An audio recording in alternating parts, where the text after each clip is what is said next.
Robin. Yay! Woohoo! Woohoo! All right. And right now there are 0 people watching, which is how we like it.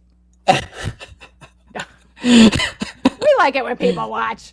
Absolutely. Hi, I'm Eden Castile, and I'm in Wakefield, Rhode Island. And with me this morning is Robin Dyer in Warwick, Rhode Island. in far off Warwick, past the towers and everything. And Robin is a songwriter, singer, performer, major music aficionado. But then, Robin, your day jobs are what? I'm a civil engineer and I'm a massage therapist. Robin does a lot of stuff. Robin does a lot of stuff. And before COVID, I was martial arts instructor. And she's a martial arts instructor. So Robin basically, she's got 9 lives and she's living them all at the same time. And she can do pretty much anything. And she's been in my studio for what, 3 years? Something like that? Pretty much. Pretty much. And came in wanting to work on singing, and which you did. And Actually, then I wanted to work on getting ready for a presentation, and being that I hate my voice. and then hilarity ensued. Right? So if you're watching, thank you for watching. And you can say hello to Robin and me.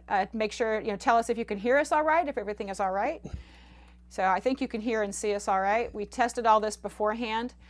We always test things before we go live, try to make sure everything works, but we depend on you to let us know that it's coming through.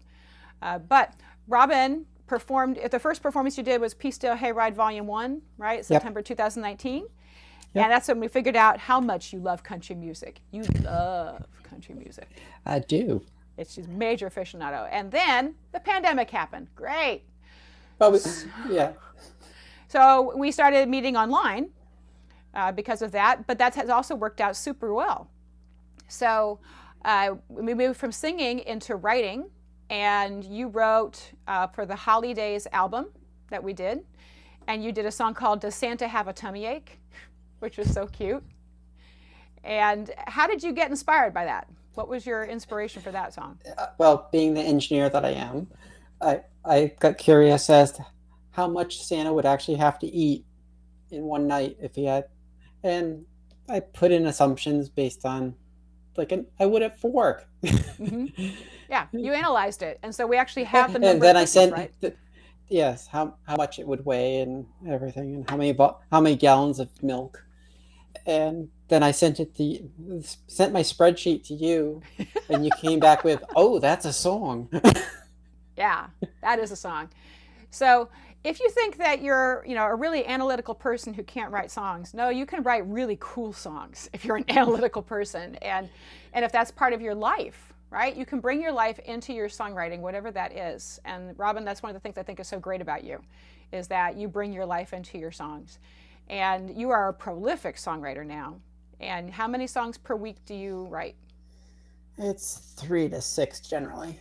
3 to 6. You're working at home, and so you got some time. And when you said that the songs just come in and you have to get them out of your head. They've got to get written down. Is that right? I don't sleep.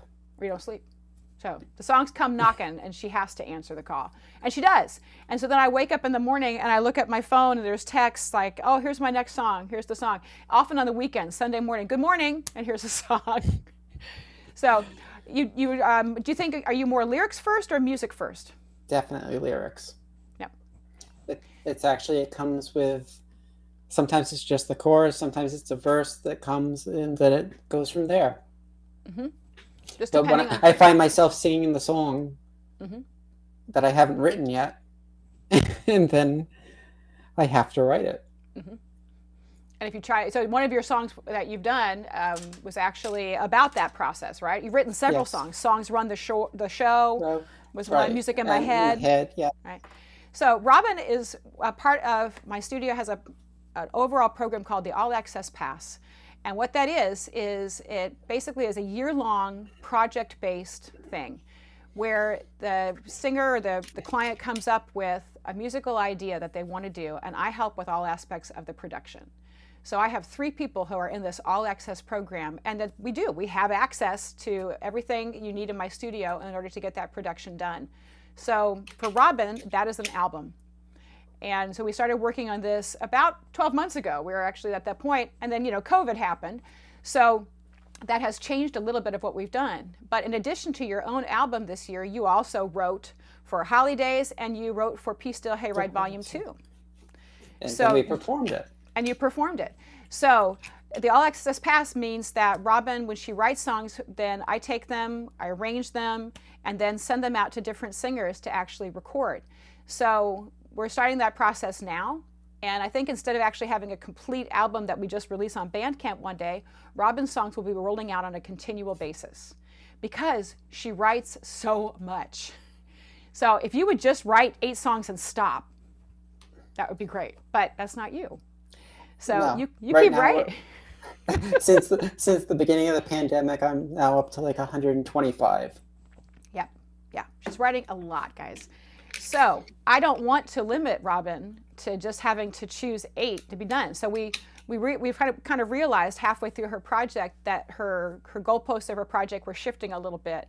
But that's part of All Access, is that you can shift those goals. That's perfectly fine. So instead of doing a single album, she's going to be doing kind of a song of the month. And this is the beginning of that process for her. So some of the songs will be fully produced and they'll have a singer on them and everything. So we've already chosen a singer for her next song who will come here and record. But today, she's just going to show an example of how she writes. So about a week and a half ago, you sent me the lyrics to this cute song, Hey There Little Blenda.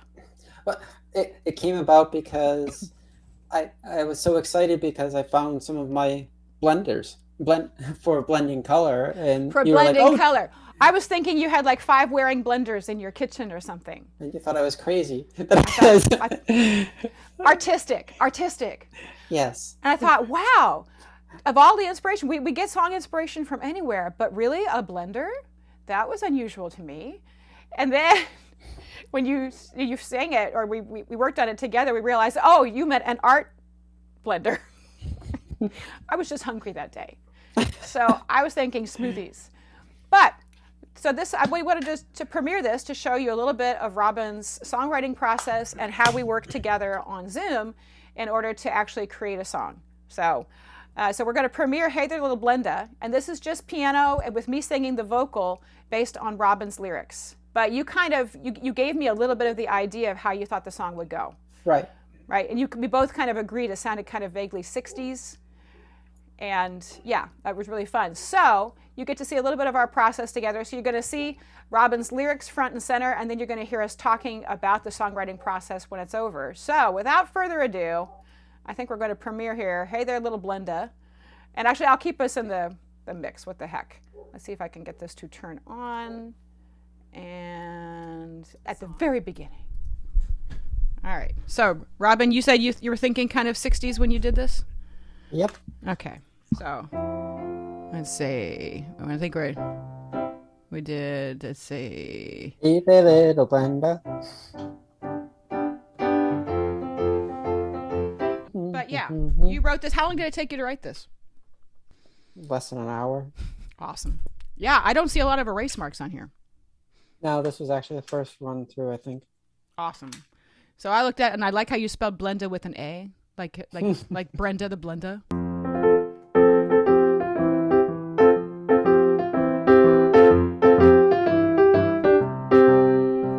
Hey, the little Blenda, what you think you're doing? Mixing all the colors together. Our rainbow was striated, we worked side by side, never mixing together. Now it's not so clear where the boundaries are. All colors have a bit of the others. Hey, the little Blenda, what you think you're doing? Mixing all the colors together. The changes were abrupt when we were side by side, never mixing together. Harmony comes with mixing and a blending, and colors flowing into the others. Hey, the little Blenda, you know what you're doing. We belong together. And then we'll play it out. Tune in next week for another episode of Little Blenda. Right?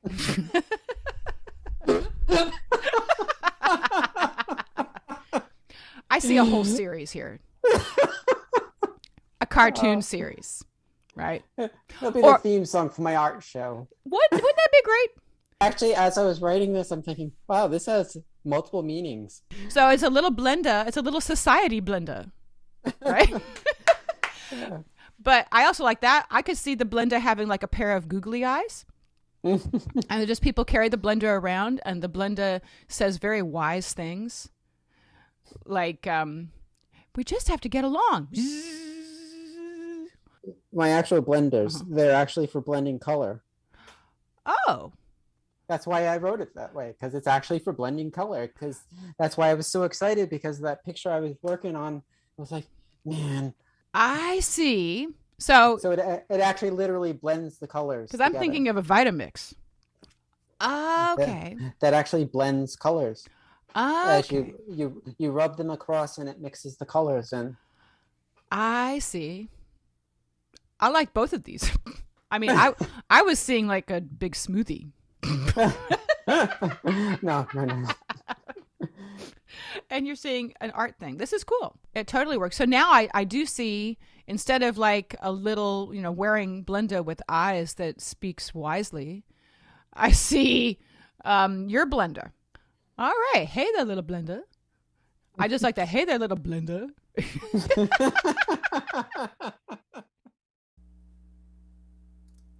And there you have it. Bravo! The funny thing is the drawing was titled "Life's Blender." Oh my God. My mother was an art teacher, and I don't ever remember her talking about the Blendas, but I really appreciate that you did. And so there's an example, viewers, is that you can have two completely different ideas of how a song should go, but you still wind up with a song you can use, right? So I'm glad you educated me, because yeah, clearly I had food on the brain that day and was thinking that, but it really works as an art song. It totally does.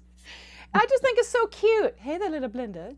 It's just such a cute sentiment, and that idea. So, I mean, there was not enough songs in the world about art blenders, and you have helped that.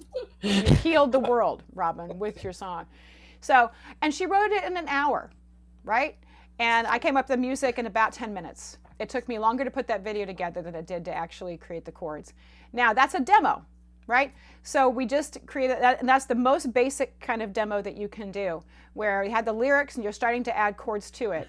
The next steps in the process would be to actually write a chart.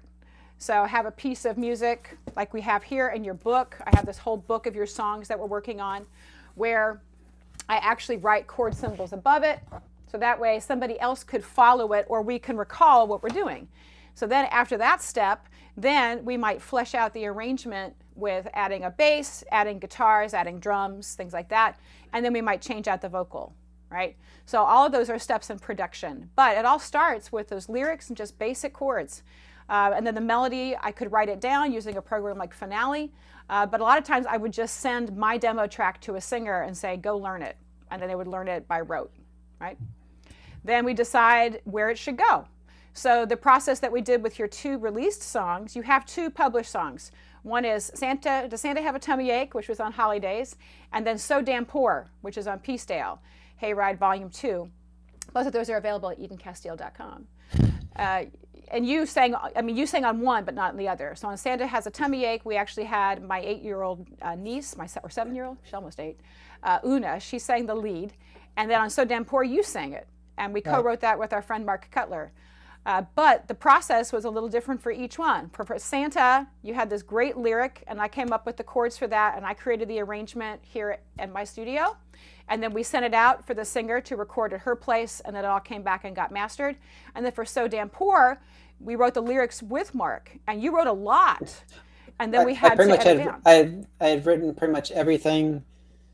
Mm-hmm. And actually, while you guys were working on the music, I was writing the end of the song. That's right. So it was a real collaborative process, the 3 of us. And we decided that it had a lot of immediacy to just repeat this chorus over and over again. But it was deciding what to do. Because you do write so much, you have to be an editor as much as you are a writer, and to decide what not to use. So, and then Mark actually played all of the instruments in his studio and then just sent us the stuff. And then we added vocals. You came here and recorded the vocal, and I added some backing vocals. My son added backing vocals. So that's a different process for each one of these, right? But that's what All Access is that you get to work on those kind of songs and then take them to whatever level we want them to go. So we're finishing your All Access by releasing these songs one by one over this next year, like 2021-22. And they're going to not only go on Bandcamp, which is where they're living now, but they're also going to go on Spotify. So you're going to have your own Spotify channel pretty soon. Yay. Movie. That's very exciting. It's very exciting. And I'm excited to work on that with you. So the two other people who are doing All Access things are Jordan and Eliza. And I actually have a little bit of what they're doing as well. Jordan over here is doing a big show on October 17th at Pump House. And he's doing a bunch of rock songs that you know and love. So he's doing, Lost Women by the Yardbirds. He's doing All Along the Watchtower. What else have we got? Let My Love Open the Door. You Can Call Me Al. Mange. Vaseline by Stone Temple Pilots. It's this wonderfully eclectic mix. Dreams, but not the Leonard Skinner, not the Allman Brothers one. He's doing Buddy Miles. So full professional band, and we've been rehearsing and having a great time. And Jordan's been working on this for a year, working on his vocals, working on developing a perfect set list, figuring out when he's going to play, when he's not. He's done a wonderful job. So come and see that on Sunday, October 17th at 6 o'clock at Pump House. And then the other person who's been working on a performance one is Eliza. So Eliza Collins has been writing a cabaret. This is her second cabaret. Her first one, there, you can see it right over there. Boom, that way. I can't figure out which way I'm pointing. There. That way. All right, that way. All right. So Eliza's been working on her second full one-woman show. The first one was called My Life is a Failure, and she did that outside of my backyard. Did you come to that? Yes. I think you did, yeah. So we were nice and safely distanced. It was cold that day. But she did a great job, and we had a little band, and it was her life story and told with some cover songs. But this time, she wrote all the lyrics, I wrote the music, and the show is called Sex and the Older Girl. And that is her end of her All Access Pass, and she has been writing and developing it for the past year, ever since she finished My Life is a Failure. So she will be performing that at Pump House on November 14th, again with a full band. So both of those have taken a lot of work. All of you have done a lot of work towards this in the past year. And I think at least two of you are going to be continuing and developing like the next phase of what you do in your next phase of production, which is really great. And I have a few other people that are considering All Access as well. And they all have very different projects in mind, which is really, really cool. I feel like Willy Wonka. It's nice to have a goal. It is nice to have a goal. Goals are really important, aren't they? Do you want to Absolutely. speak to that? What does having a musical goal do for you, Robin? It gives me direction. I mean, but before we started this, I was like, should I even continue? Because it just seemed like I was floundering. So together we came up with a goal that made sense to move forward. So many singer-songwriters have bits of lyrics. We're talking about like your process, right? So you write longhand and send me papers, right? And I've got these in my purse to write down stuff. But we also have had songwriters come in and talk with us and coach people. And everybody's got a different system. Some people make the recordings on their phone and have little snippets of things they keep. Whatever process you have is good, but they can't just stay there, right? They got to start turning into songs. And that means they either have to interrupt your sleep the way they do for you, and then you write them down, or you have a deadline. And I've got to get this done. And that's what works, because it's so easy to get caught up in perfectionism. Well, I had this really good idea, but I don't like my voice, so I'm going to put it away for 5 years. No, do it. And right? you give me random assignments to do. So like the emails, the spam emails to write from them. So which damn I've written, 4 songs from spam emails. Yeah, that Robin is very inspired by my spam emails. So I send them to her when I get one and say, okay, go write a song on that. And then she does. So, and they're always really interesting, and they have this very wry, funny look at life. So, and they're all great lyrics. And so we can, I don't want to limit you to 8 songs on Bandcamp. You need to have all your demos out. You need to get all that stuff out there. It's really, really good. Robin's also improving her piano and guitar playing.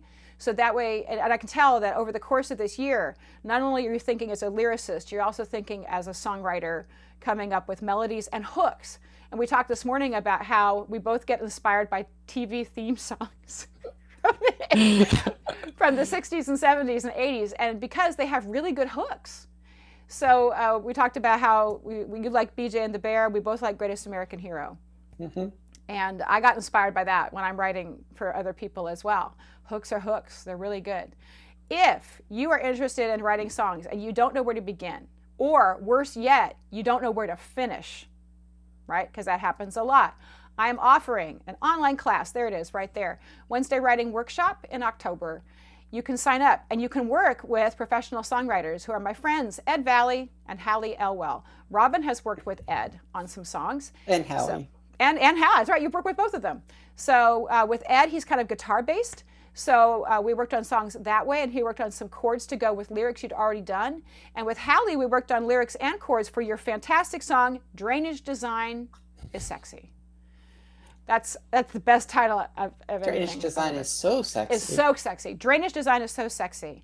So that's what Robin created, and she worked with each of them to kind of get those in a state of readiness. So you can do it too. You can sign up at EdenCastile.com for the Wednesday Writing Workshop. It is for 4 Wednesdays in October. It's online through Zoom. And if you sign up, if you're one of the first 4 to sign up, it's only $300. And then if it's past that, it's $400. But every week, you're going to work on either getting lyrics together, or you're going to work on writing to music. And then at the end, you're going to work on putting them together and getting them in the same shape that Robin's was in today. So by the end of the 4 weeks, you have things like this, right? Where you've got your lyrics and you have chords. Then you can decide what to do next with it. You could decide if you want to do an entire production, like we did with Hey There Little Blenda, where you've got piano and then you make a video out of it and release that. Or you may decide that, no, I'm going to save that and I'm going to get people together and actually record it in a studio. Or it might be something in between. So, but this 4-week period is a chance just to get those songs out of your head, out of your fingers, and on paper. So that's what we're going to help you do. So, and Robin, you're doing the thing. You're and doing you great. gotta quell the critic in you. Yes. How do you do that? I just let it go now. Yeah. Whatever comes out, and then you gotta be willing to edit, and edit, and edit. There is no writing. There's only rewriting. Right. Right. You have to be brutal too.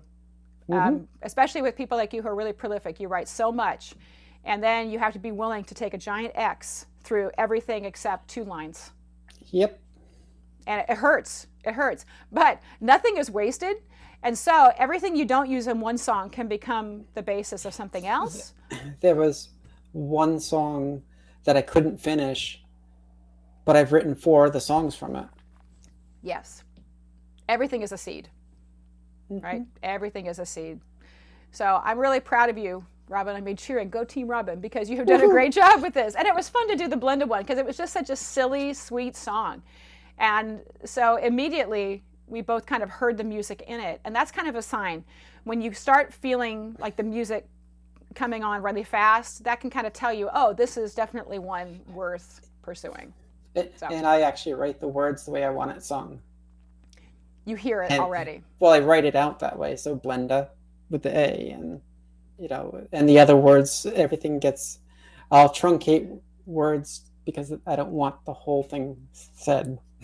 Yeah. So you wrote together and things like that. It was so cute how you did that. Yeah. But you gave very good cues for how to use that to actually create the rest of the arrangement. So who knows? That may show up as a fully produced song in a few more months. Or it might just be a demo kind of where it is. But I am glad that we now have that song out in the world, and that we needed a song about art blenders. Maybe Faber-Castell or Michael's Crafts will come and say, hey, we need that, to promote our next thing. I don't know. Could happen. Prang, the art color people. We'll see if they come a-calling. But you did it, and your song is now out in the world. Hey There Little Blenda has now been successfully premiered by Robin Dyer. And she wrote it in an hour, but with the music in 10 minutes, and it took us a lot longer to talk about it than it did to show it. That's songwriting, man. That totally is. So we will see you for the Eden show later this week, and we will see Robin again in a few more weeks for her next premiere. So thank you all for watching.